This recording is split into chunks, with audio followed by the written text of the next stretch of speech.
Today we're taking a close look at this really awesome travel mug. This is a thermal travel mug, so if it's going to keep your cold things cold and your hot things hot. It is, as you can see in there, metal, so it's going to be really good for keeping the temperature as you wish.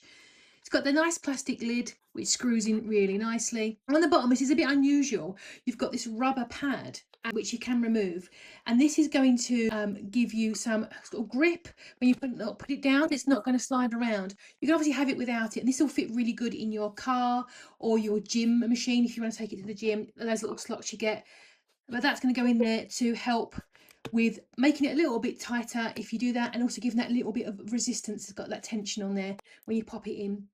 The lid itself has a slidey on there, so you can slide it around to put the hole for the straw, like that, or if you want to close it up, have it fully open for sipping, or fully locked as well, which is pretty good. It does come with a straw cleaner and 2 good sized straws as well. Always nice to have 2 because they're keeping them clean, alternating them. I also have one for cold, one for hot. I don't know why. But yeah, everything you could possibly need. Nice little handy touch there. Good, nice ergonomic handle. Good size. Good weight. Good product.